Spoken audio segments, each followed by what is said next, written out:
Namaskaram Sadhguru. There are many shrines in ashram where I have seen your footprints engraved in stone, and similar I have seen at my friend's place as well. So I wanted to ask if are these your footprints, and what is the significance of having it at one's home? I'm not that heavy that when I walk, I leave footprints on the stone.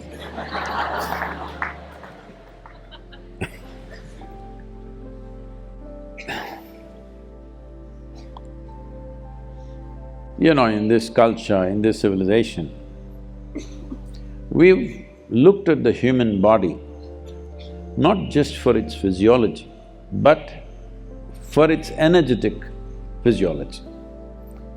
In yoga, as there is a physical body, there is a mental body and an energy body. Pranamaya kosha, it's called. So pranamaya kosha can be in many different ways.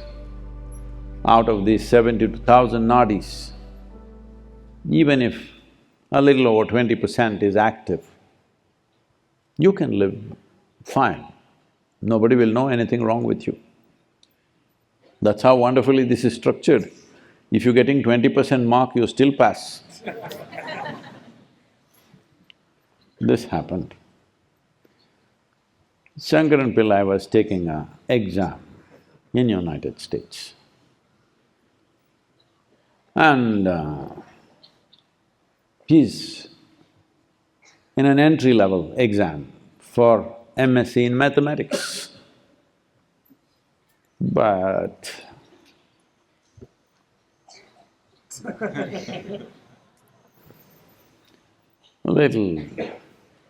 nothing much, he's not studied for this.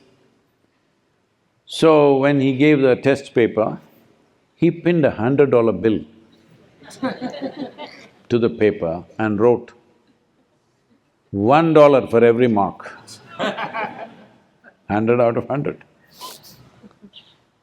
So when the test results came, the papers came back, he opened, dollars fell down. He had pinned only one bill, but many notes fell down. He picked it up and counted, it was 73. And the marks. So, the energetic body is such that even just a little over 20% is active, you will live a complete life. Neither you will know nor anybody else will know anything wrong with you. Fantastic, isn't it? What a gift. At 20% functionality, you'll feel you're fine. So what is the remaining 80% for? Out of these 72,000 nadis, what are they doing? There are many aspects of it, let me not go, let's just come to the feet. So if you've activated your energies in a certain way, this is true even if you have not. Your hands, palms and soles are always very active energy-wise. You will have much more intimacy with somebody just by holding hands rather than doing many other physical things. Just holding hands binds you like that because energetically there is a certain closeness in holding hands. Actually, when there is lust, there will be sexuality. When there is love, generally holding hands. Yes?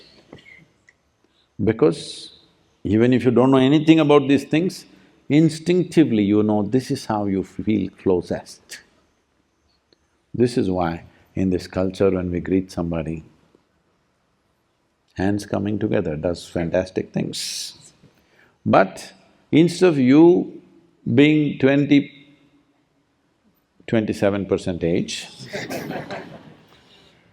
if you are closer to over 90% age or 100% or at least let's say 90 plus, then your hands and feet have completely different capabilities. It is from this context, this has come, that Any sage, saint, yogi, anybody, you don't know nothing about him, but if somebody says he's a saint, you go and fall at his feet in this culture because you want to grab something. From there, we have come to this that anybody elderly means you touch their feet, father, mother, whoever else. Generally, in ancient India,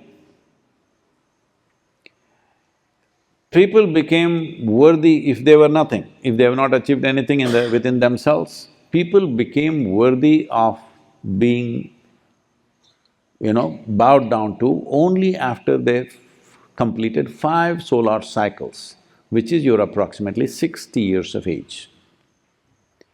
Because by then life matures in a certain way, your energies have moved out of certain other areas of your body and little more concentrated in your hands and feet. So, the culture identified this and says, if there is an elderly person, you must touch their feet because there is a benefit. If there is somebody, a yogi, a saint, a sage or whatever you recognize as, you touch their feet. Or if you see a deity, you go touch their feet. You don't go hug a deity and kiss it, all right? You go touch their feet because that's where maximum receptivity or giving is there.